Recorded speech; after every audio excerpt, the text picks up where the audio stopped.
recomenzamos con el tema de la consulta en patología mamaria y por qué es importante su realización. Otra vez pasa lo mismo. Ahí está. Como en cualquier especialidad, entonces tenemos patologías que son benignas y patologías malignas. Dentro de las benignas, algunos son motivos de consulta muy frecuentes, como el dolor mamario o mastodinia, o los quistes, que muchos de ustedes ya deben haber escuchado nombrar. Y dentro de las malignas, bueno, la más común o la más frecuente es el cáncer de mama, pero también hay otras entidades que tenemos que tener en cuenta. Ahora bien, la idea de realizar una consulta de patología mamaria tiene que ver con la posibilidad de descartar o de pesquisar, más que descartar, la patología maligna en estadios lo más temprano posibles que de alguna manera nos permitan hacer un cambio en la evolución de la enfermedad. Los factores que influyeron en esto, en la posibilidad de poder casar, digamos, a estas pacientes o atraer a estas pacientes, tiene que ver fundamentalmente con la concientización que se ha hecho a nivel poblacional, con las campañas, con el conocimiento acerca de la enfermedad y la difusión del mismo, que hacen que las pacientes concurran y sean un poquito más conscientes de lo que es la salud a nivel mamario. Asimismo, todo lo que fueron las mejorías en métodos de imágenes de los que disponíamos, así como la creación o la, vamos a decir, adaptación de nuevos métodos de imagen al estudio de la mama, y la posibilidad de realizar a través de ellos técnicas de intervencionismo. Intervencionismo en patología mamaria fundamentalmente tiene que ver con la posibilidad de obtener biopsias histológicas, y no como hace 20 años atrás, en donde la gran mayoría de las pacientes, para poder obtener un diagnóstico, sí o sí tenían que ir a un procedimiento quirúrgico. Además, con el correr de estos, sobre todo estos últimos 15 años, los conocimientos en la biología tumoral y la genética tumoral sobre todo, ya vamos a ver con la clase en la que sigue, que es la de patología maligna, cómo influye esto de la genética tumoral en la decisión del tratamiento, y por supuesto nuevos tratamientos, que han sido como bisagras en lo que fue el seguimiento y el tratamiento del cáncer de mama, sobre todo los tratamientos target, o apuntados hacia blancos moleculares y genéticos específicos. Como dije, el objetivo es tratar de evitar este tipo de patología que se siguen viendo. Estas fotos son de no hace más de 3 años, del Hospital Curie. No sé si logran ver a nivel supraclavicular las adenopatías visibles a distancia, y pesquisar la patología en estos estadios, es decir, en una situación de lesión no palpable, en donde es posible hacer un tratamiento conservador, en la gran mayoría de los casos, con menos mortalidad para la paciente y sobre todo menos agresión psíquica para la paciente. La consulta en patología mamaria está apoyada en un trípode que está dado por la historia clínica, que es muy importante, el examen mamario y los estudios por imagen. Los más importantes y los que más vamos a desarrollar son la mamo y la eco, pero la resonancia magnética también tiene un papel importante. En lo relativo a la historia clínica vamos a dividirla en 3 partes. Por un lado, los antecedentes, los personales, en donde vamos a tener una historia ginecológica, y donde lo más importante en ese punto, más allá de la primera y última menstruación, va a ser la posibilidad de que esa paciente haya estado expuesta a niveles elevados de hormonas exógenas, sobre todo la anticoncepción y fundamentalmente la terapia hormonal de reemplazo. Hoy en día ya no se ve o no se utiliza la terapia hormonal de reemplazo como en la década, digamos, en la primera década de los 2000, en donde se hizo un estudio muy, muy importante, que tal vez alguno lo escuchó, que es el WHI, en donde, que se hizo claramente en Estados Unidos, en donde en un pool de pacientes muy importantes pudieron determinar la relación causa-efecto de la terapia hormonal de reemplazo y el cáncer de mama. Tan importante fue ese hallazgo que al dejar de indicar la terapia hormonal de reemplazo, drásticamente cayeron los niveles de incidencia del cáncer de mama en esa población en los siguientes año y medio, 2 años. Y eso es lo que condicionó que perdiera auge esto de la terapia hormonal. ¿Para qué se usa la terapia hormonal de reemplazo?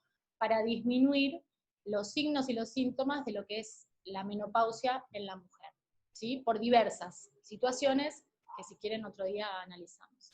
Con respecto a la historia obstétrica, nos interesa el número de gestas, sobre todo el número de gestas, porque para ver cuántos ciclos ovulatorios ha tenido esa paciente. Se supone que a mayor número de gestas, y estas, a haberlas tenido de edades más tempranas, la posibilidad de esa mama de haber estado expuesta a niveles permanentes y picos hormonales estrogénicos, progestagénicos, es menor, y eso, en teoría, traería aparejado una disminución del riesgo. Pero eso igualmente no está, hay publicaciones a favor y en contra, lo mismo que para los anticonceptivos. No es, si bien son factores de riesgo, no son factores tan decisivos como si fue la terapia hormonal de reemplazo. Respecto a problemas o enfermedades actuales en la paciente, fundamentalmente la diabetes, hay toda una corriente que postula que la metformina como tratamiento de la diabetes sería un factor protector contra el cáncer de mama, pero bueno, más allá de eso es importante cualquier medicación que tome la paciente, sobre todo medicación antidepresiva, porque puede, en el caso de la paciente, requerir tratamiento con tamoxifeno, por ejemplo, ya lo vamos a ver, puede contraponerse a ese tratamiento alguna de la medicación que ella tome. Y lo más importante, si ha tenido cirugías previas o biopsias mamarias previas, porque eso de alguna manera condiciona o alerta en esa paciente la posibilidad de que esa mama tenga una tendencia a la proliferación. Otros dentro de este grupo de antecedentes importantes son los antecedentes heredofamiliares, para hacer pesquisa de lo que son los cánceres de mama hereditarios. Ya también lo vamos a ver, es muy poco el porcentaje de carcinomas hereditarios, pero realmente pesquisar si hay antecedentes de cáncer de mama en la familia, o algún otro cáncer, como puede ser el de ovario, próstata, o melanoma, o de páncreas, o de colon, por supuesto, si pertenecen a alguna etnia de las de riesgo, como es la judía askenazí, o presentación en la familia de cánceres de mama o de ovario de edades muy tempranas, o presentación bilateral, o la presencia de cáncer de mama en cualquier varón de la familia. Todo eso tiene que ser constatado y realmente lo tenemos que tener en cuenta. Otra parte de la historia clínica es la enfermedad actual de la paciente, es decir, la consulta de patología mamaria puede ser de control en una paciente entre comillas sana, digo entre comillas porque tal vez la paciente imagenológicamente tenga alguna lesión a estudiar y no lo sepa, o puede suscitar la consulta algún síntoma específico que la paciente la lleva a realizar. Hay que evaluar en ese caso cuánto tiempo tiene el síntoma por el que consulta la paciente, o lo que se palpe la paciente. Si existen signos o síntomas agregados, sobre todo generales, es decir, no es lo mismo una paciente que presenta un nódulo mamario que va asociado a fiebre, o sea, un síndrome febril, y a signos locales como eritema, o induración local, o secreción purulenta por pezón, y que además tiene el antecedente de estar amamantando, por ejemplo, a una paciente que tiene un nódulo sin ninguno de todos estos síntomas acompañantes. Y, por supuesto, las comorbilidades de la paciente son también importantes. Sabemos que hay signos que son directos, quiere decir que uno mira a la paciente o examina sus mamas y los ve a simple vista. Ya vamos a ver fotos, pero muchas veces los nódulos, o la retracción del pezón, o la descamación del pezón, que a veces se asocia a prurito, o nódulos a nivel de la línea axilar, o a nivel del sector paraesternal, pero hay signos que son los que se llaman secundarios, que uno logra que se manifiesten haciendo a la paciente que realice determinadas maniobras. Por ejemplo, la compresión, ella coloca sus brazos a nivel de la cintura y los comprime, hace que se contraigan los pectorales. Y eso a veces pone de manifiesto nódulos que de otra manera no pueden ser percibidos. ¿Por qué pasa eso? Por lo que dijo Agus la otra vez, que los nódulos muchas veces comprometen los ligamentos de Cooper, y al comprometerlos traccionan de los mismos, y a veces estos ligamentos de Cooper son bien profundos y están más cercanos a los pectorales. El examen mamario en la consulta, más allá del autoexamen que haga la paciente, el que hacemos nosotros puede ser de la forma que gusten, de arriba para abajo, de abajo para arriba, centrípetamente en forma radiada o circular, como quieran, pero la mama se revisa en forma completa. Se revisan las áreas ganglionares, cervicales, supra e infraclaviculares, la mama y después las axilas. Recuerden que la axila que palpamos lo hacemos con la mano contralateral digamos, al lado de la axila explorada. O sea que si le revisamos la axila izquierda, la mano con la que vamos a hacer la palpación es nuestra mano derecha, ¿sí?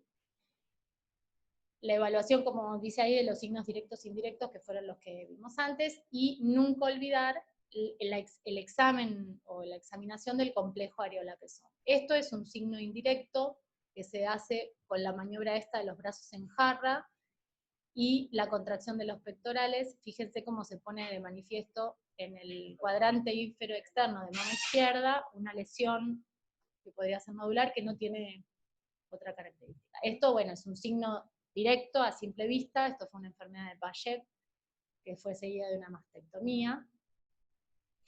En este caso, fíjense, esta paciente con una tosis mamaria interesante, solo de alguna manera uno lo puede poner de manifiesto, más allá de que la umbilicación del pezón de la mama izquierda se notaba, levantándole la mama se notaba, no estaba igual al del otro lado. Uno puede poner de manifiesto el relieve nodular cuando la paciente sobreleva el miembro superior. En este caso la paciente se ve, la primera foto, la de arriba, se ve de todas maneras el nódulo, pero es más patente. Sí, tiene un tatuaje hecho porque esta paciente iba a empezar quimioterapia, y donde no tenemos disponibilidad de colocación de clip metálico antes de que arranque la quimio, las marcamos con un tatuaje. Pero cuando levantaba los brazos, los miembros superiores, y en la posición lateral se mostraba con mucha mayor detalle. Después casos como este, la primera foto a la derecha, tenemos el nódulo, que es bien visible, pero fíjense cómo retrae, no sé si se logra ver, en el ángulo superior externo el pezón hacia el lado del nódulo. Ah, perfecto, no sabía si podía usarlo, iba a pasar la foto, gracias. En este caso ahí está la retracción del pezón. Bueno, este nódulo es más que a simple vista, este fue una lesión filodes, importante. Y acá tenemos secreción o derrames por pezón, que vamos a hablarlo también con detenimiento, pero es importante la investigación de la secreción por el pezón. Recordar siempre que la secreción, el color real de la secreción, solo se constata sobre fondo blanco limpio, como es una gasa.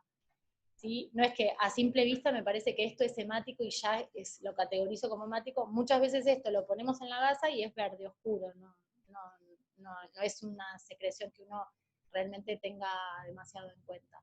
Y menos aún la vamos a tener en cuenta si la secreción es multiporo. Eso disminuye todavía más el riesgo de sospecha. Por supuesto que se estudiará por cuestiones hormonales y tal, pero esto es como para que se relaje un poco la vista. Bueno, el otro de las patas, digamos, que sujetan esta consulta de anatomía, de patología, mamaria, es las imágenes. La imagen o el gol estándar que usamos en patología mamaria es la mamografía. Bilateral y en dos incidencias que ahora les voy a mostrar. La foto que ven acá le están haciendo a la paciente la incidencia medio lateral oblicua. Fíjense que le están tomando parte baja de la axila y la mama, bueno, no se ve muy bien, pero esa es una de las incidencias. Exactamente, la que toma la prolongación axilar. La otra incidencia es la craneocaudal, que comprime la mama entre estas dos superficies, pero de arriba hacia abajo, de abajo hacia arriba. Esta es la misma incidencia. Y la ecografía es el otro método que usamos complementario, también siempre es bilateral, e incluye siempre las áreas ganglionares, sobre todo la axilar. Además de la mamografía con esas dos incidencias clásicas, hay otras técnicas especiales o complementarias que usamos fundamentalmente para evaluar nódulos, la compresión que se llama focalizada, que lo que hacemos es comprimir la glándula entre estas superficies que veían antes, y esa compresión hace que, perdón, así la jerga de entrecasa, pero como que se desparrame el tejido mamario, y evita los fenómenos de suma del tejido entre sí. Muchos de los nódulos o densidades que vemos en la mamografía, cuando hacemos la compresión, no son tales, simplemente era tejido más acumulado, por decirlo de alguna forma, en ese sector. Otra de las técnicas que usamos complementarias es la magnificación, que es como si le pusiéramos una lupa a un sector específico de la glándula, y la utilizamos para ver microcalcificaciones, y la técnica de Eklund, que se utiliza para pacientes que tienen implantes protésicos, o sea, que han tenido inclusiones protésicas, y nos permite, se llama retropulsión de la prótesis. Lo que hacemos es traccionar la glándula mamaria y deslizarla fuera de esa prótesis. La prótesis va a quedar pegada a la parrilla costal, por decirlo de alguna forma, y lo que queda entre las superficies que comprimen es solo la glándula que la recubre.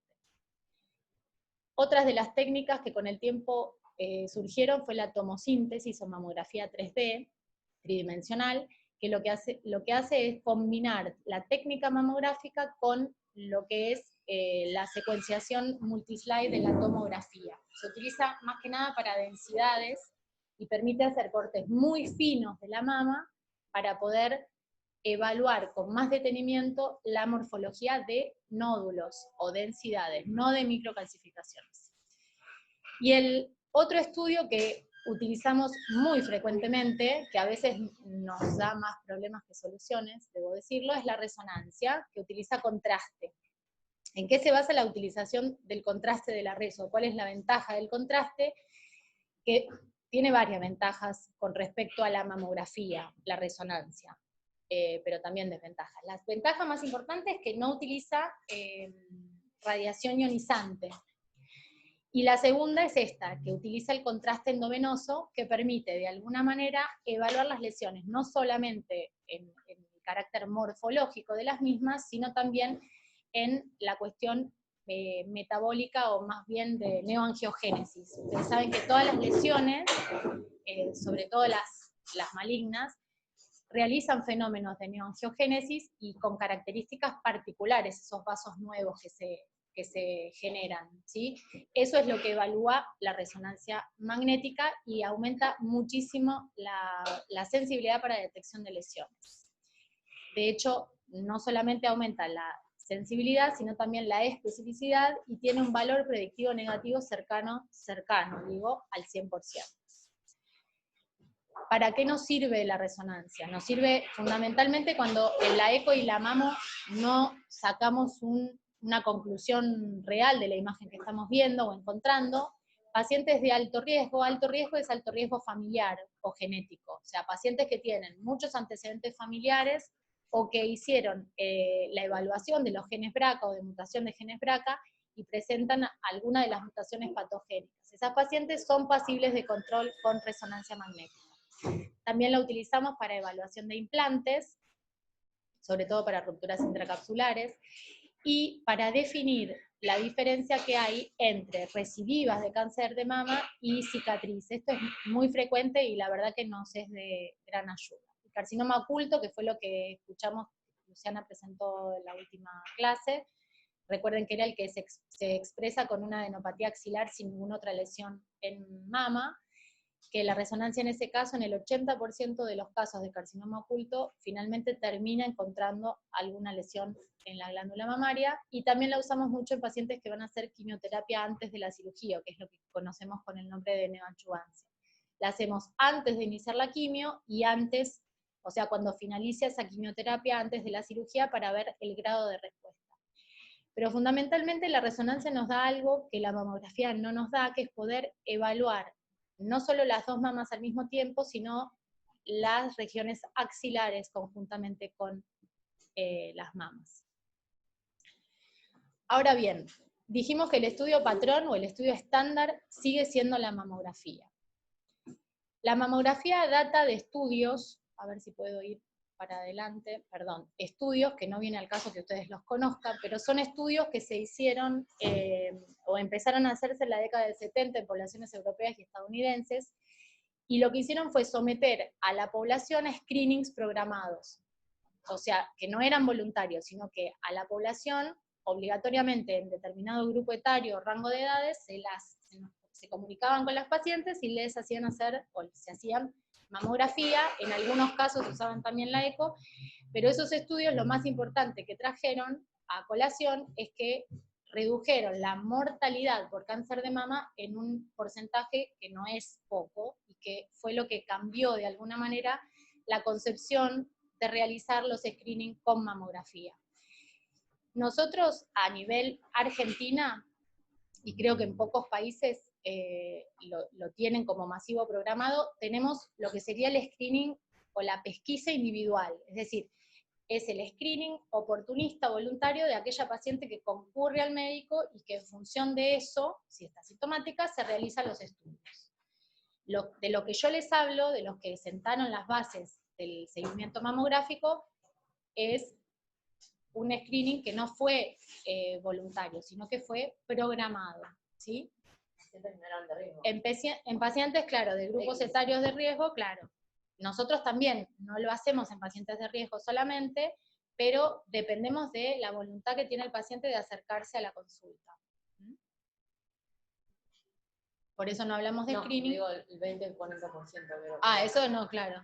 Es paciente general. Paciente de población general. Y eso fue lo que sentó las bases de ver qué provecho se podía sacar de la mamografía. Por eso es que se usa como un método, o es el método gold standard para el seguimiento mamario. Pero a lo largo de los años, las mamografías también mejoraron, como dije antes, los métodos de imagen. Fíjense, esto es una mamografía analógica, que hasta hace no poco tiempo los usábamos en Capital Federal, y esto es una mamografía digital, en donde la nitidez con la que uno puede ver el tejido glandular es muy diferente. En este tipo de mamas, con este tipo de densidad mamográfica, en general, necesitamos un complemento, que es en este caso la ecografía, para poder evaluar este tipo de parénquima. Esto es lo mismo, es una analógica en una paciente que tiene prótesis. Fíjense que si hacemos, esta es la digital y esta es la analógica. Fíjense que si hacemos la técnica de Eklund, la posibilidad de poder evaluar el parénquima glandular es mucho más importante que cuando no hacemos la técnica de Eklund, más aún si estamos hablando de una analógica. Entonces, eso también modificó mucho el seguimiento o el control de las pacientes. Se establecieron a partir de estos trabajos consensos, algunas son guías de recomendaciones, que muchos la conocen, que es la del NCCN, que establecieron los plazos o cuál es el intervalo adecuado de control en una paciente asintomática. La sintomática se hace el examen, la consulta y las imágenes en el momento en que tiene el síntoma en cuestión. Pero las asintomáticas, lo que sostenemos, por lo menos desde las sociedades que le nombré, es que se realiza mamografía anual a partir de los 40 años, y puede llegar a realizarse alguna mamografía de base a los 35, no antes. Antes de esa edad, en general, la densidad mamaria, que es uno de los factores que más incide sobre la sensibilidad de la mamo, requerimos del control ecográfico más que mamográfico, salvo que vayan, por ejemplo, a colocarse implantes mamarios. En ese caso sí hacemos mamografía de base y ecografía previo a la cirugía, y los controles posteriores en general se hacen con mamografía. En caso de antecedentes familiares, van a ir dependiendo de las características de los mismos, pero así en líneas generales, el control empezaría 10 años antes de la edad de detección del familiar más cercano, tomando en cuenta, como dije, esta edad de base de 35. Las incidencias básicas son la mediolateral oblicua, que ya la nombramos antes, y la craniocaudal. Cada una de ellas me permite ver cosas diferentes. La prolongación axilar, como decíamos recién con Jimé, en la mediolateral oblicuo, y nos permite dividir la mama en dos hemimamas, la superior y la inferior. Esta es la mama izquierda, no les dije, y esta es la mama derecha, ¿sí? La craniocaudal nos va a permitir dividir la mama en externa e interna. De acuerdo a eso, podemos decir, por ejemplo, que esta densidad espiculada se encuentra en el cuadrante superior interno de la mama derecha. ¿Por qué dice acá arriba H1? H1 es hora 1, y eso lo sacamos de alguna forma de este gráfico. Es decir, cada mama queda dividida como si fuera los horarios de acuerdo a las agujas del reloj, y por eso podemos ubicarnos un poquito mejor para entender todos de qué estamos hablando, tanto el mastólogo como el imagenólogo, como el oncólogo, y que sepamos dónde están ubicados. Pero así, a grosso modo, tenemos cuadrantes superiores externos, el superior interno, inferior externo e inferior interno. Y después, a su vez, el horario en cada uno. Esto es para que vean una técnica compresiva, cómo con este adminículo se aprieta esta parte específica de la mama y nos permite ver que la densidad que se veía en la mamografía de base existe y es real. Esta es la técnica de Eklund, que ya lo nombramos. Este es el ejemplo de la magnificación, en donde a este subgrupo lo que hicimos fue aumentarlo, para verlo con más detenimiento, igual que en este caso, ¿no? Que nos permite acercarnos un poco más para ver las características de esas microcalcificaciones. Ahora bien, habrán notado o sabrán, siempre hay alguien que pregunta y las consulta porque hacen cirugía, que hay una categorización de las lesiones. Cada uno de los estudios, mamo, eco y reso, abajo de todo pone categorización, BR o BIRATS, y un número al lado. Esa clasificación, que es un acrónimo de Breast Imaging Reporting and Data System, es una clasificación internacional creada en el 92, en el año 1992, que tuvo varias revisiones, la última es del 2014, que lo que hace es unificar la terminología para todo el mundo, para el cirujano, para el, ya sea ginecólogo o cirujano general, para el oncólogo, para el que hace reso, para el que hace eco, para el anatomopatólogo, para todos los que están involucrados en el proceso de diagnóstico y tratamiento de la paciente. Y cada uno de esos números establece un grado de sospecha de la lesión que estamos viendo de acuerdo a un montón de signos, ¿no? Fundamentalmente son los contornos, la densidad, los cambios o fenómenos posteriores a la lesión y al parénquima circundante, pero lo más importante es que las categorizaciones 4 y 5 tienen que ir seguidas de una biopsia. Puede ser quirúrgica, pero en líneas generales, una vez que apareció el intervencionismo mamario, que es la posibilidad de biopsiar bajo algún método de imagen las lesiones, prácticamente todas se hacen con punción histológicas. La categorización 3 es la que implica un control cercano, que es a 6 meses, y la 1 y la 2 son hallazgos que, de alguna manera, la posibilidad de que sea algo patológico es muy baja y el control debe ser anual. La categorización 0 no implica que no hay nada, implica que con las imágenes que tenemos no se puede sacar ninguna conclusión y necesitamos más estudios. Y la 6 implica que ya está el diagnóstico de malignidad corroborado, certificado. Con respecto a esto, entonces, hablando de lo que vemos en la mamografía, dijimos que la ecografía mamaria se transforma muchas veces en complemento de la mamografía, porque si nosotros tenemos a nivel mamográfico esta lesión, suponiendo, ¿sí?, o algunas de las otras lesiones que mostramos antes, muchas veces la utilización de ecografía permite caracterizar mejor esta lesión y determinar primero si es sólida o quística, porque esto lo único que nos dice es que es más densa. Muchas de estas lesiones, por ejemplo estas, que también son densidades nodulares en la mama, en realidad evaluadas con ecografía, y bueno, con la misma mamografía compresiva, determinamos que en realidad son ganglios intramamarios. Entonces la ecografía nos permite eso, nos da muchos más signos o datos acerca de esas lesiones que vemos por mamografía. Y fundamentalmente nos permite también evaluar las áreas ganglionares, ¿sí?, sobre todo las axilares, pero las otras áreas también. Y en el último tiempo, mucho auge el tema del intervencionismo, que lo realizamos acá en el sanatorio. De hecho, hacemos lo que se llaman las funciones guiadas por ecografía. Fíjense, igual la Yelén va a hablar de esto, de las características de los nódulos malignos en contraposición con los benignos o de baja sospecha, en donde los ejes del maligno en general es transversal al plano cutáneo, en general el plano posterior está más desdibujado y no hay refuerzo como en los nódulos benignos. los contornos de las lesiones son más irregulares, lobulados, poco definidos, a diferencia de los otros. Esto es en líneas generales, porque hay excepciones. Una de las armas que nos presta la ecografía, o de las herramientas que nos da, es la posibilidad de utilizar el Power Angio o el Doppler color, que nos dan, que si bien no es diagnóstico, por supuesto, nos permite orientar un poquito más el estudio de estas lesiones, viendo vasos con características bien de bajo nivel de sospecha, que es lo que se llama en caño de escopeta la arteria y la vena en paralelo, versus la disposición anárquica de los vasos de una lesión maligna. Esto es simplemente para que vean cómo nos arroja luz en la mamografía, la ecografía, en donde esta densidad, que es poco definida, si bien es de alta sospecha, ecográficamente prácticamente ya no nos cabe mucha sospecha. Igual hay que hacer la biopsia histológica para corroborar, pero vemos bien las espículas radiadas que tiene la lesión, y el plano posterior de la lesión está bien desdibujado.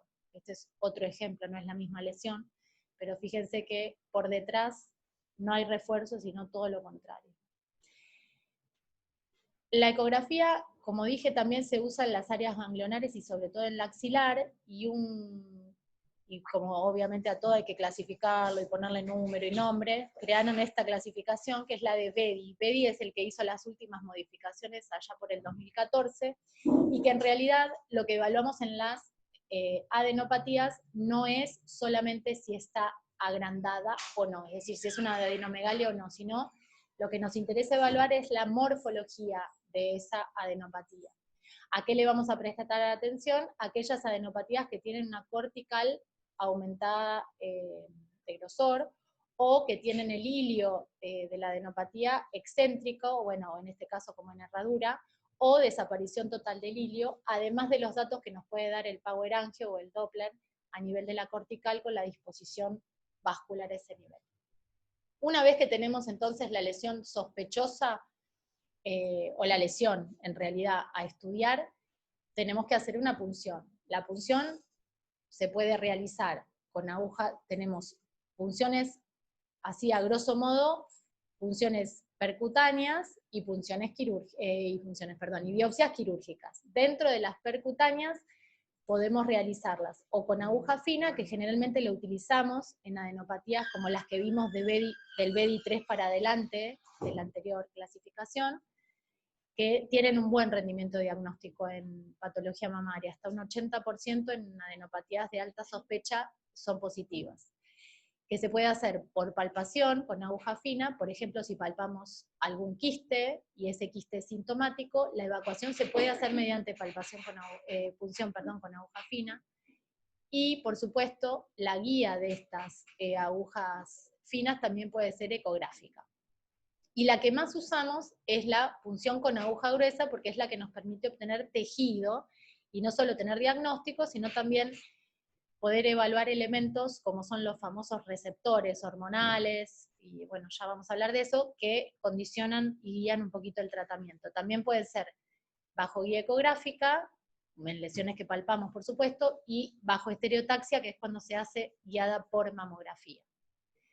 Estas son las dos pistolas que usamos para punción, las más conocidas, ahí va el chivo, lo debería haber tapado, pero bueno, básicamente tienen una tapita, esto se levanta, se abre, y adentro se coloca, se encastra, por decirlo así, la parte posterior de la aguja.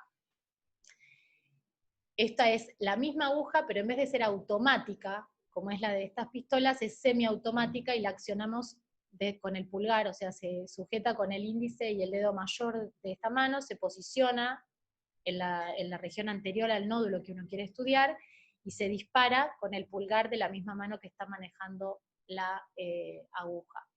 Y lo que hace la aguja es ingresar, y el tejido que queda en la ranura del sector que sale de la camisa, luego es cizallado, seccionado por la progresión de la camisa que hace la presión de la aguja que hacemos nosotros acá, o la presión de la aguja que hace el dispositivo que retrae la camisa después. Esta es otro tipo de punción con aguja gruesa, la que vimos recién. Esta es la que denominamos core biopsy, o biopsia core, o trucat también se llama, y esta se denomina biopsia mamotome. En realidad el nombre genérico es asistida con aspiración al vacío. Mamotome en realidad es la marca registrada del primer sistema que se creó. Y la ventaja que tiene este sistema de Mamotome es que toma mucha mayor cantidad de tejido, porque al tener aspiración por vacío, es como que cada cilindro tiene mucha mayor cantidad tisular. Y además la otra ventaja es que no hace falta sacar la aguja, como sí en la Trucat, que hay que sacar la aguja de la paciente, digamos, abrir la aguja, sacar la camisa, sacar la muestra, poner en el frasco y luego volver a armar el dispositivo y reingresar por el mismo sitio de incisión. Esta, al tener el sistema de aspiración combinado, lo que hace es que una vez que la muestra se toma, se van almacenando en un sector que uno después lo vacía todo junto a los cilindros dentro del frasco de formol.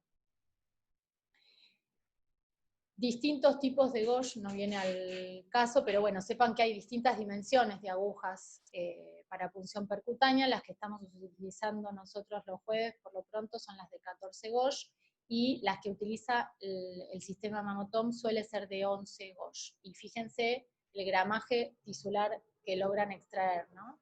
Que no es menor. Bueno, estos simplemente son ejemplos, algunas fotos de punciones donde fíjense cómo se logra visualizar bien el recorrido de la aguja y que nos da seguridad de estar en la lesión. En este caso es la evacuación de un quiste con aguja fina. Más imágenes de punciones de nódulos de mayor sospecha o de menor, y cómo podemos seguir el recorrido de la aguja que nos da esa satisfacción. Muy bien, muchas gracias. Espero un poco rápido, es muy difícil acotar todos los datos juntos, pero que les dé una buena intro a lo que va a ver ayer.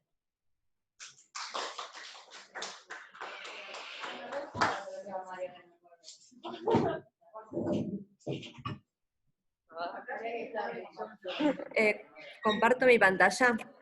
A ver, espérate, ¿alguna duda, Dale. pregunta, comentario, algo?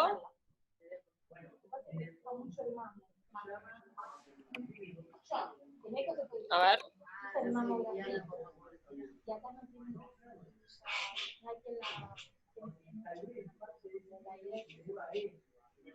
Pregunta de la doctora López. Sí. Dos preguntas. La primera, que siempre hablamos en patología mamaria, son los chicos que no gozaban cuando es Viral 3, es cada 6 meses, excepto que sea durante 2 años. Si durante 2 años se mantiene el Viral 3, cambia de categoría. No escuchamos. Sí. Perdón, Agus preguntó qué pasa con los VIRATS 3, cómo es el seguimiento y qué se hace con esos pacientes. Sí, eso en el último consenso de VIRATS se modificó. Lo que se hacía hasta hace 3 años atrás, 4 en realidad, es que la paciente con VIRAT 3 a los 6 meses había que repetir el estudio por el que había llegado a esa categorización, o sea, ECO, se llama por eso. Normalmente hacías cada 6 meses el mismo estudio, o repetías el estudio durante un lapso de 2 años. En esos 2 años no había modificaciones y las características del cuadro en general de la paciente coincidían. Uno podía disminuir la calificación en la categorización de esa lesión a un VIRAT 2, por ejemplo. ¿Sí? En caso de que hubiera algún cambio, se biopsiaba y ya directamente se ponía el diagnóstico. Si, por ejemplo, se biopsiaba y un fibroadenoma, pasaba a una categorización de VIRAT 2. Ahora, en la última revisión, lo que hicieron fue acortar más todavía el seguimiento. Lo que dicen es que el primer control se hace a los 6 meses, pero que los posteriores ya no son cada 6 meses, sino que el siguiente va a ser al año de ese realizado. O sea, como que los separaron más. ¿Qué es lo que hacemos en la práctica diaria? Hacemos lo que hacemos antes. Cada 6 meses, durante 2 años. No les voy a mentir. Cada meses, pero por 3 años. Pero lo que hacemos es controlarlo así.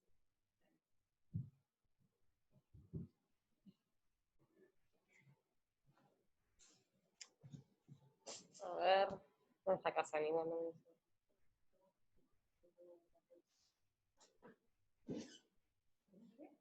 Ahí está, ya te doy, ¿eh?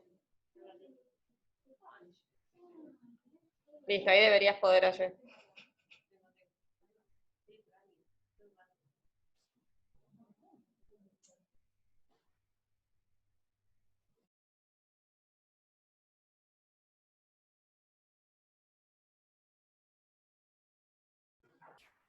¿Ahí ven? Sí, perfecto. Bueno, buenas tardes a todos. Yo voy a hablar cualquier cosa, si no se ve o algo, avísenme, o no se escucha. Voy a hablar de patología mamaria benigna, y un poco voy a retomar algunas cosas que ya dijo Vero y Agus la semana pasada. Básicamente, en patología mamaria benigna tenemos anomalías del desarrollo, como por ejemplo la amastia, la polimastia, el pezón supernumerario, la atelia y amastia en este caso, o el pezón umbilicado, ¿sí? Que esto es un poco de lo que habló Agus cuando retomó la embriología de la mama. Hay infecciones y patologías inflamatorias, como la mastitis, ¿sí? Y además hay displasias mamarias, tumores benignos y derrame por pezón, que estas tres últimas son las que vamos a hablar hoy particularmente. El motivo de la consulta, cuando una mujer llega al consultorio de patología mamaria, el motivo más frecuente es dolor, ¿sí? Ese suele estar relacionado con infecciones o inflamaciones de la mama, pero también puede ser causa de cualquiera de las otras patologías, tanto benignas como vamos a ver hoy, como alguna maligna. Después tenemos el derrame por pezón, que como ya dijo Vero, hay algunas pautas de alarma que nos tienen que llamar la atención y que nos tiene que plantear el diagnóstico de malignidad, ¿sí? En este caso tenemos uno que podría ser sanguinolento y otro que podría ser lácteo. Después el tumor es otro motivo de consulta, la tumoración o nódulo que se palpa a la mujer.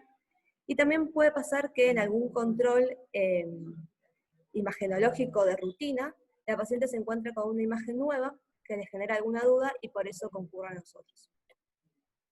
En cuanto a las displasias mamarias, tenemos que dejar en claro que no son ni tumores ni inflamaciones de la mama, sino que son un grupo de enfermedades consecuencia de alteraciones de los cambios hormonales, como por ejemplo una alteración en el estrógeno y la progesterona. Esto va a producir cambios en la unidad ducto-lobulillar, o sea, en la unidad funcional de la mama, y cambios en el epitelio y en el estroma. Es decir, son alteraciones clínicas, o sea, la paciente siente una clínica y corresponden con la histopatología si las analizamos.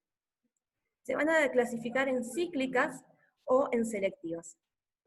Las cíclicas son aquellas que tienen relación con el ciclo menstrual, por lo tanto tienen una periodicidad, ¿sí? Y al ser un cambio sistémico, va a ser en ambas mamas y de manera difusa. Mientras que las selectivas, o no cíclicas, obviamente no tienen relación con el ciclo menstrual, no van a tener la periodicidad de las que hablábamos, y suelen ser unilaterales y focales. Las cíclicas son exacerbaciones de la fisiología normal de la evolución de la mama de la mujer, y por eso se clasifica en tres etapas. La etapa deficitaria, también llamada mastodinia o displasia fibrosa, que se da en pacientes entre los 18 y los 25 a 30 años, que como al ser cíclica está relacionada con el ciclo menstrual, la paciente presenta un dolor asociado en la etapa premenstrual, que suele involucionar luego de la menstruación. Ese dolor puede ser espontáneo o puede ser producido a la palpación, y el motivo de consulta justamente es la mastodinia, ¿sí?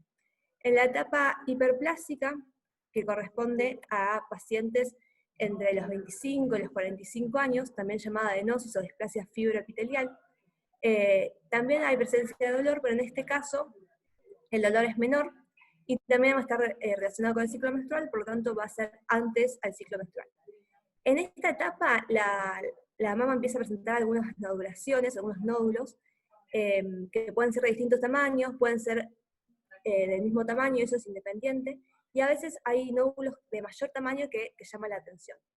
De todas maneras, como sabemos, es algo benigno, y también podemos encontrar un signo característico de la palpación, en donde se empieza a evidenciar el reborde de la mama en el cuadrante superexterno. Siempre estas patologías en general son de predominio en el cuadrante superexterno, la densidad de la mama se nota más ahí. Y luego la última etapa, que es la etapa involutiva, que se da en pacientes perimenopáusicas entre los 40 y los 55 años, también se llama enfermedad fibroquística o displasia fibroquística, justamente como su nombre lo indica, comienza a haber una presencia de quistes que también puede ser de distinto tamaño, dolor suele haber, pero suele ser mucho menor que en las etapas anteriores. Cuando nos presenta una paciente un dolor consultorio, nosotros creemos que es una displasia mamaria cíclica, podríamos pedirle una mamografía, y lo que nos vamos a encontrar va a ser esto. Entonces van a ser opacidades mal definidas, algunas de ellas confluyen, otras están aisladas, con una ubicación y una forma caprichosa, los bordes están esfumados, ¿sí? no tiene un borde neto, y esto hace que confundan y alteren la arquitectura normal de la mama. Si uno puede diagnosticarla con esta mamografía y se queda tranquilo que es un diagnóstico benigno, no hay mucho más que hacer. En cuanto al tratamiento, bueno, el lema es persuasión y tranquilización. Muchas veces las pacientes llegan preocupadas al consultorio creyendo que esto está relacionado con algo maligno, ¿sí? Que puede llegar a ser un cáncer. Entonces lo más importante es explicarle que es algo normal, que es una exacerbación fisiológica, que justamente al estar asociado al ciclo menstrual a nosotros no nos queda duda, digamos, diagnóstica, y eso suele ser tranquilizador para la paciente y hace que la sintomatología disminuya. En algunos otros casos eso no basta y hay que probar con algún tratamiento médico. Lo mejor es probar 3 meses un tratamiento y a los 3 meses recitar a la paciente y ver si cambió, si mejoró o no la clínica. En cuanto a los tratamientos, son varios. En general estas displasias cíclicas están exacerbadas por las metilxantinas que se encuentran en el té y en el café, o sea que por un lado se pueden, digamos, cancelar o prohibir esas cosas. También está en la nicotina, o sea sería recomendable que deje el cigarrillo. Y después hay antiinflamatorios, a veces se le dice a la paciente que una semana antes de la menstruación, en caso de que sea regular, comienza a tomar diariamente algún analgésico. También se pueden probar con antiestrógenos, como el tamoxifeno, o con reguladores de la prolactina, eso también es otra opción. Y la última opción que nos queda es el tratamiento quirúrgico. La realidad es que no tiene indicación quirúrgica esto, y solamente tiene indicación quirúrgica ante la duda diagnóstica. O sea, a nosotros no nos queda claro si tanto por la clínica o por la imagen algo nos llama la atención, en ese caso sería el único en donde tiene indicación quirúrgica. Si no, esto no se opera. En cuanto a las displasias mamarias selectivas, o sea, las no cíclicas, las podemos clasificar según el grupo etario. En mujeres jóvenes está la displasia proliferativa juvenil focalizada, que es muy similar clínicamente a un fibroadenoma, ¿sí? Va a tener una tumoración que suele ser indolora, circunscripta.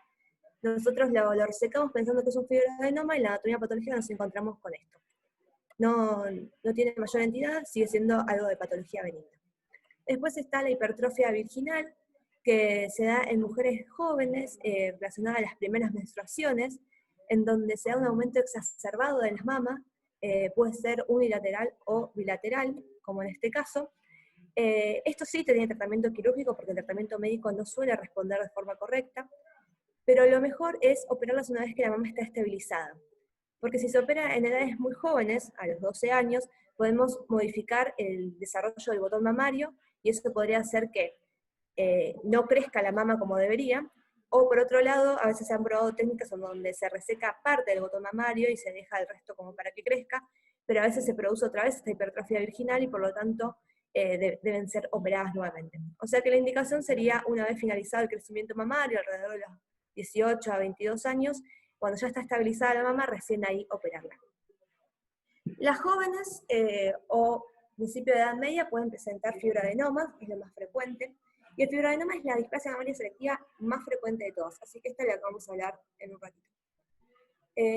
A mediana edad podemos tener una displasia lobulillar simple, que también suele ser parecida clínicamente al fibroadenoma, suele ser indoloro y suele ser un nódulo único en una mama. Luego podemos tener una papilomatosis displásica, que esta en general se tiende a resecar porque tenemos que hacer diagnósticos diferenciales con algunos papilomas, entonces en general siempre se reseca, pero bueno, nos puede dar este diagnóstico de benignidad. También podemos encontrarnos con un adenoma de pezón, que también se reseca, como en este caso, o en pacientes con mediana edad y mayores, Puede haber fibrosis, que a veces eso tiende a confundir el diagnóstico, porque la densidad de la mama cambia, y al ser una edad donde ya el cáncer de mama suele ser más prevalente, nos suele llamar más la atención.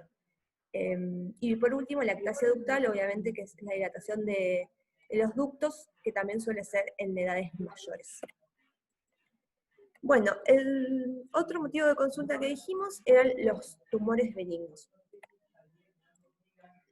Cuando llega una paciente al consultorio con un tumor benigno, como estaba diciendo Vero recién, es muy importante la anamnesis, ¿sí? Preguntarle si le duele, si no le duele, hace cuánto lo tiene, si cambia con algo, si cambia por ejemplo con el ciclo menstrual para pensar en una displasia mamaria, si se achica, si se agranda, si tiene algún antecedente ginecológico mamario de importancia, alguna cirugía, algo a nivel oncológico o factores de riesgo, por ejemplo oncológico a nivel personal o familiar. Y obviamente los estudios previos, no es lo mismo una paciente que venga con un tumor mamario a los 40 años que lo tiene desde los 20, que una paciente que en un control de hace 6 meses no tenga ese tumor. Entonces, una vez que ya hicimos la anamnesis, el interrogatorio, ya vimos los estudios previos y revisamos a la paciente, lo primero que tenemos que hacer cuando tenemos un tumor es ubicarlo, ¿sí? Obviamente en los cuadrantes. Luego lo otro que podemos hacer es ver la forma, si es redondeada, si es ovoide, ver si tiene dolor a la palpación, ver los tamaños, no es lo mismo el tamaño de los tumores que tenemos en la imagen de arriba a la derecha o las calcificaciones que tenemos abajo a la derecha. Después también, en el centro de la pantalla, ahí tiene el cursor, no tiene el cursor, sí. En el centro de la pantalla acá podemos ver también esto de que hablaba de la diferencia de las formas y también de los bordes. En esta foto se ve mejor. Es importante poder caracterizar los bordes, no es lo mismo un borde circunscripto que uno microlobulado, como ven en este caso, o uno borroso, mal definido o especulado. Esto nos va a orientar a algo benigno o a algo maligno, ¿sí? Y esto que tenemos acá es lo que nombró Vero recién, del eje mayor de la lesión, va a orientarnos un poco también en cuanto a la benignidad o la malignidad. En general, los tumores benignos desplazan al tejido mamario periférico, como en este caso, por eso el eje mayor va a estar paralelo a la piel, ¿sí? Mientras que los tumores malignos infiltran, ¿sí? O invaden el tejido mamario benigno y van a estar el eje mayor perpendicular a la piel. Eso es algo por ahí simple para orientarnos y saber cuándo algo nos tiene que llamar la atención. Este es un resumen, más de lo que estuvimos hablando, de las diferencias entre un benigno y un maligno. Esto es lo que dijimos, los bordes lisos, ¿sí? Las formas redondeadas. Lo más importante y que me parece interesante para recalcar es en cuanto al tamaño de la imagen versus lo que nosotros palpamos. En los tumores benignos, en general, la imagen que vemos es mayor a lo que palpamos. Mientras que en los tumores benignos, cuando vemos una imagen, esa suele ser menor a lo que nosotros palpamos en la paciente. Y otra cosa importante son que las calcificaciones no hablan de malignidad, sino cómo son esas calcificaciones. Si son gruesas, diseminadas o periquísticas, nos habla de algo benigno, en cambio si son agrupadas, heterogéneas, irregulares, nos habla de algo maligno, que es lo que vamos a ver acá. Estas son todas características de calcificaciones benignas. Ven de mayor diámetro, las macro, en general son benignas, si son redondeadas, regulares, si tienen el centro radiolúcido. Si las encontramos en anillo, pueden ser a causa de que estén dentro de un quiste o de un sector de liponecrosis. Si son distróficas y la paciente tiene antecedentes de cirugía o radioterapia, es normal. Y también pueden hacerse calcificaciones alrededor de las suturas en una cirugía previa. Los criterios ecográficos de benignidad también ya estuvimos hablando. Obviamente si el tumor es homogéneo, con los bordes bien definidos, con la forma de elipsoide perfecta, tiene pocas lobulaciones y forma una pseudocapa, justamente porque no invade la estructura vecina, sino que la empuja, todo eso nos habla de criterios de benignidad.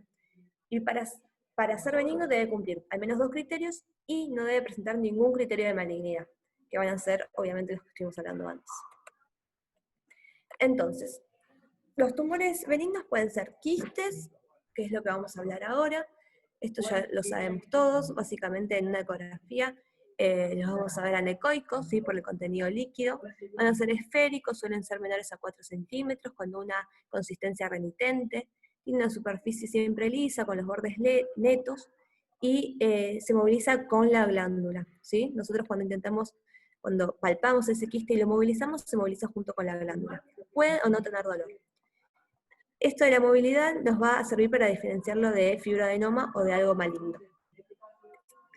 Los quistes pueden ser simples, complicados o complejos. El quiste simple, bueno, es el que clásicamente conocemos, con todas las características que dije recién y un refuerzo acústico posterior.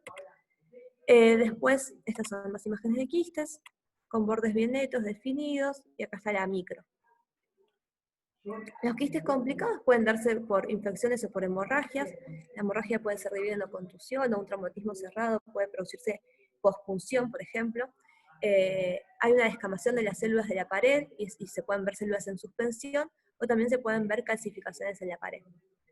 Acá tenemos un quiste en donde vemos un contenido en suspensión, que en general cuando la paciente se moviliza, este contenido también se moviliza.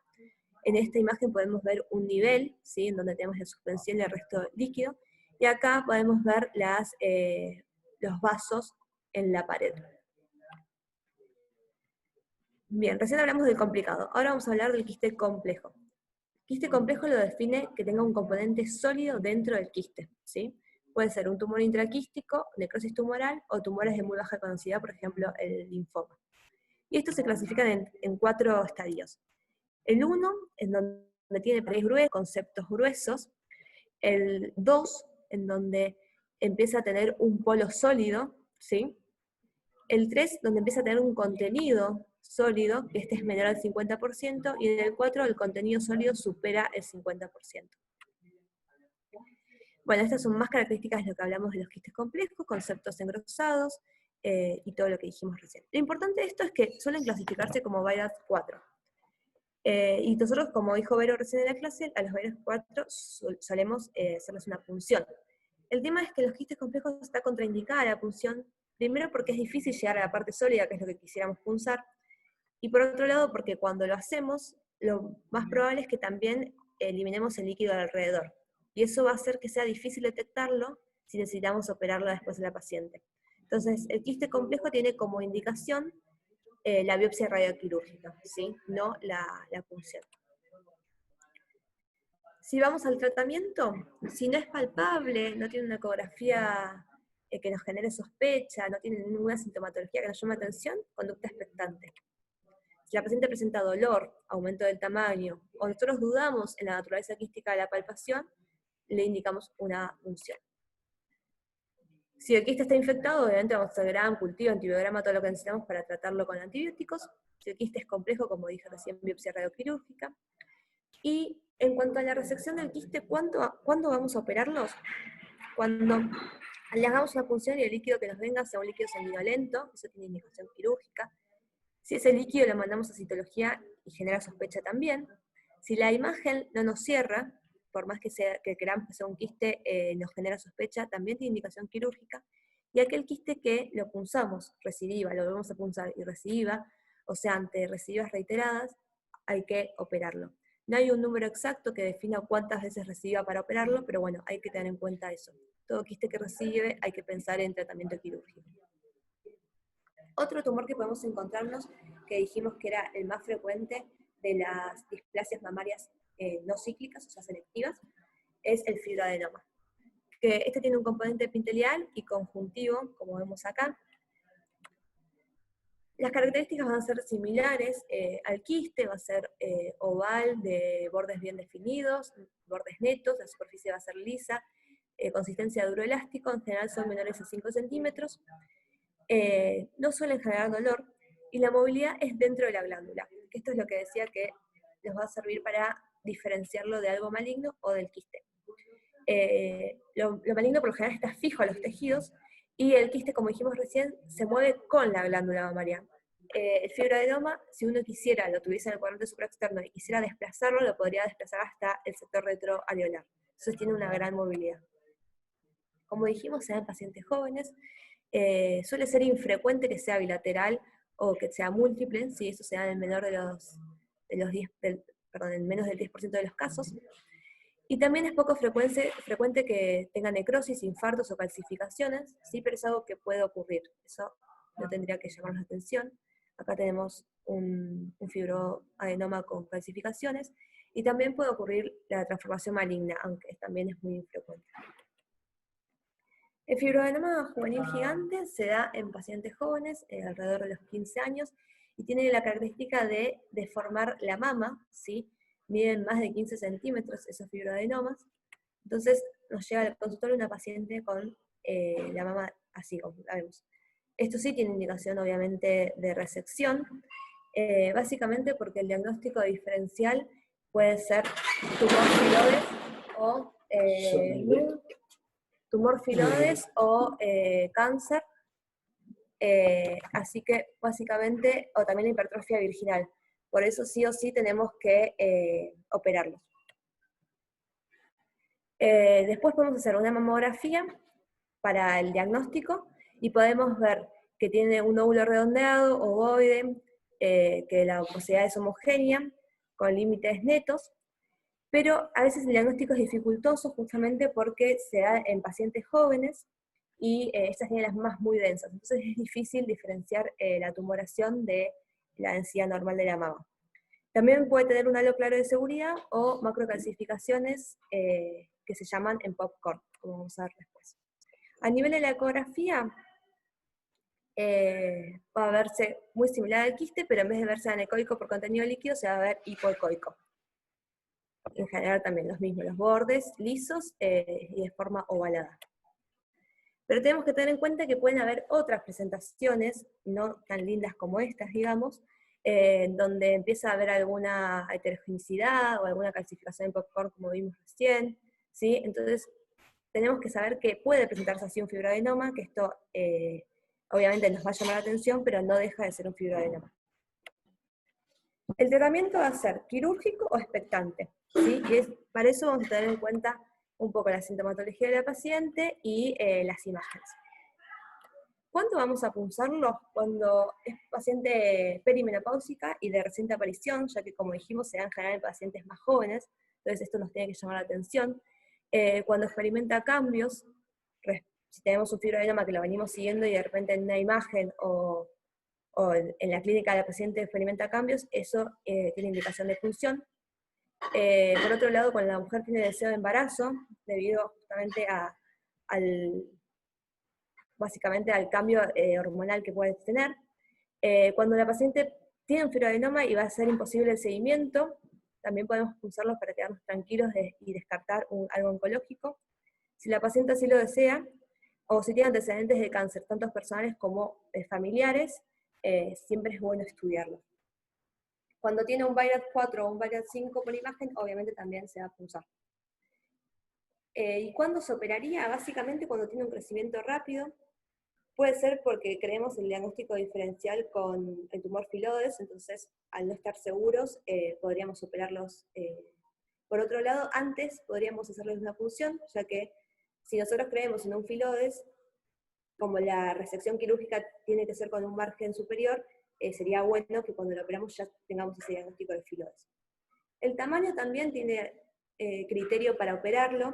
No está definido igual bien cuántos centímetros tiene que ser, alrededor de 3 centímetros son los que tienen indicación quirúrgica, pero también es importante la relación tumor-mama. Si la paciente así lo desea también, y si tenemos un fibroadenoma que fue punzado pero aumentó de tamaño o experimentó cambios en la ecografía, eso también es indicación quirúrgica.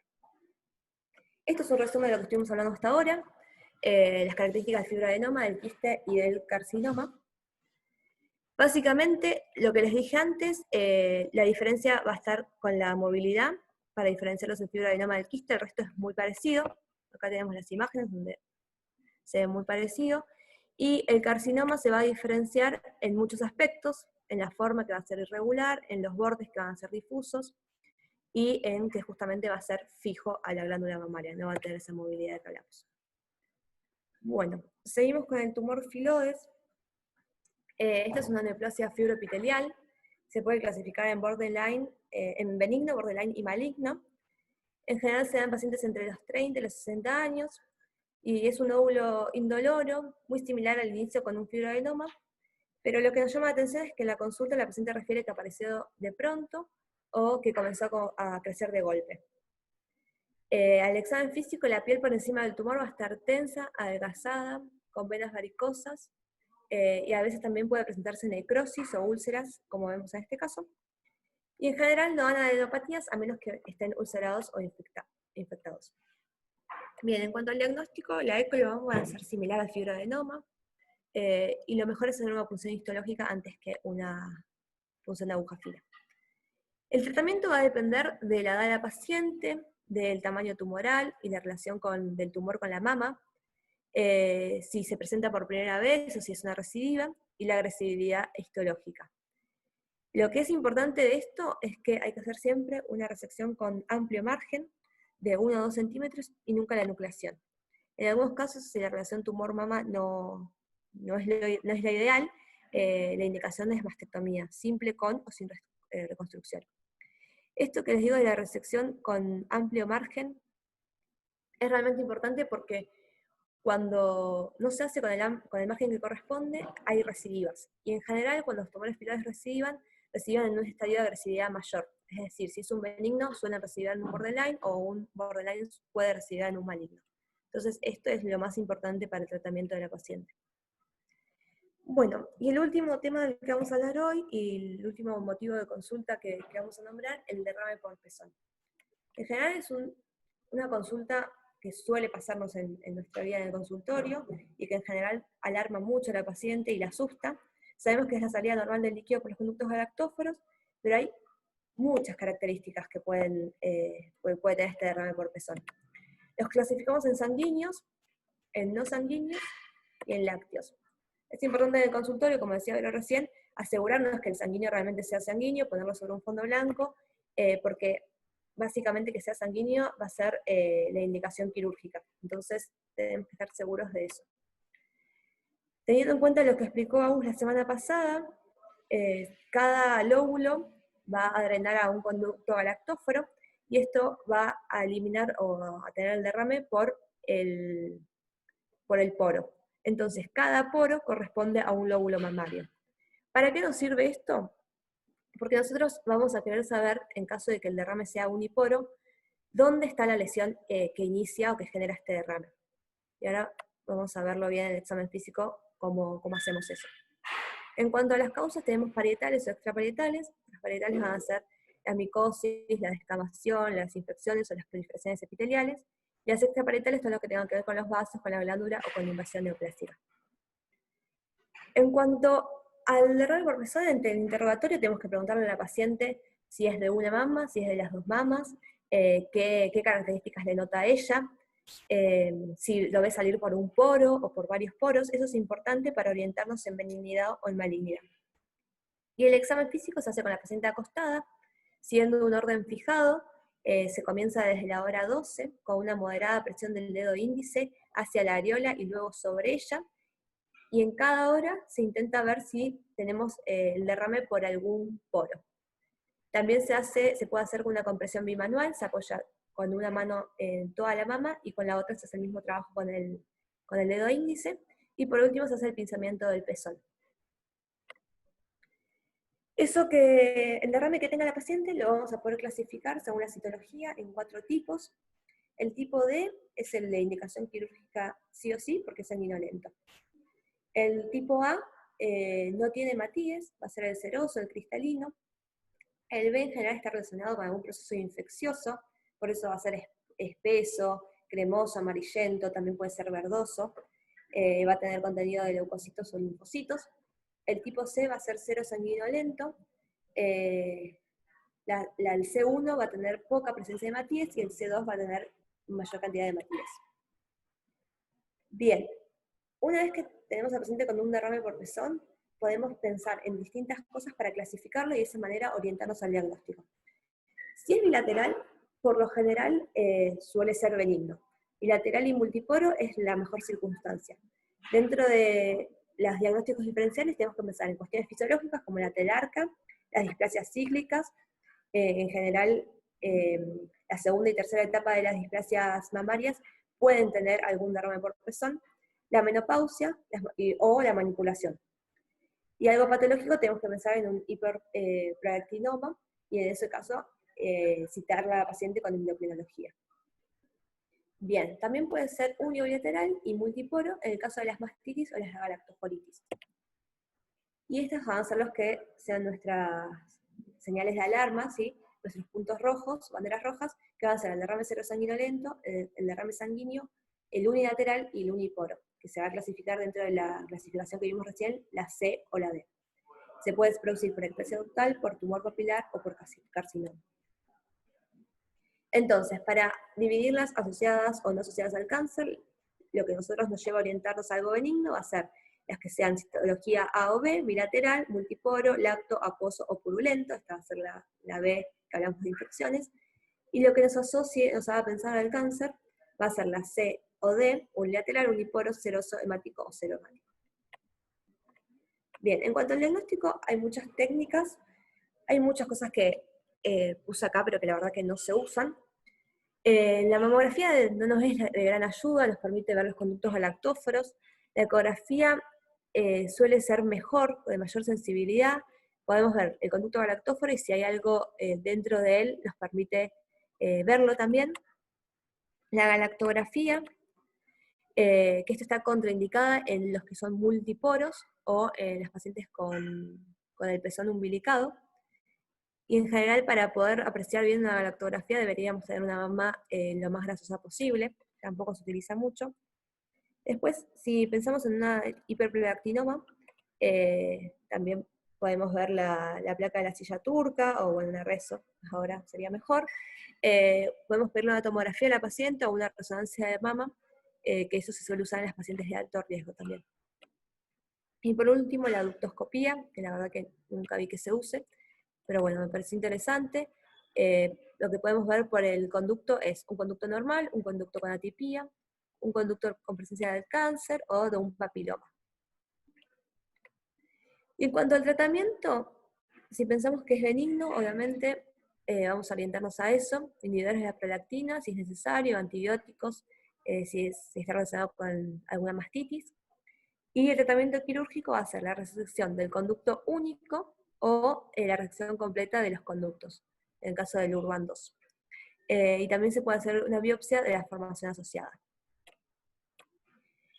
Lo importante del derrame, y para llevarnos que si nos llega alguna vez a la guardia o a una consulta, es que todo derrame con citología dudosa o positiva siempre se va a biopsiar. Y esa biopsia se va a hacer por diferido, no se va a hacer congelación, porque suele destruir los conductos galactóforos y luego nos sirve la biopsia para hacer el diferido. Entonces, directamente diferido. Si la citología es negativa, pero el derrame es seroso y uniporo, también nos tiene que alarmar y tenemos que hacer una biopsia a la paciente. Y obviamente si es sanguínea, que es lo que estuve diciendo toda la clase. Eso es todo. Muchas gracias.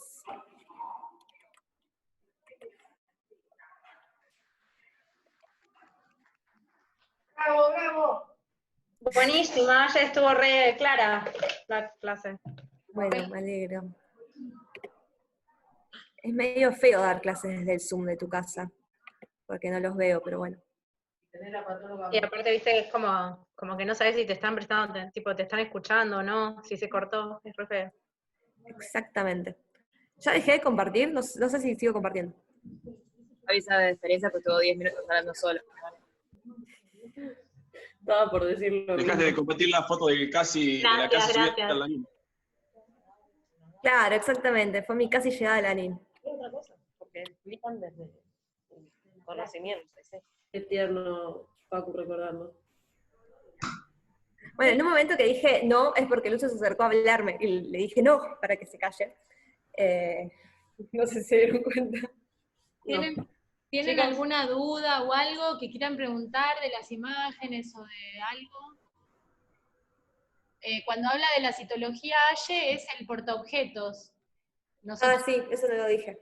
exprimimos el pezón, cuando aparece la secreción lo que agarramos es un portaobjetos que lo deslizamos arriba del pezón de la paciente y lo mojamos con la secreción que tiene y después con otro vidrio lo extendemos para que Después lo podemos o poner en alcohol, o dejar secar en el aire, o ponerle fijador de cabello, que es un consultorio, y con eso lo mandamos a anatomía patológica para que muy rara vez tenemos diagnóstico por el citológico. Muy rara, yo les diría que una sola vez vi, y en un tumor asociado palpable. Después nunca más vi un derrame que diera algo.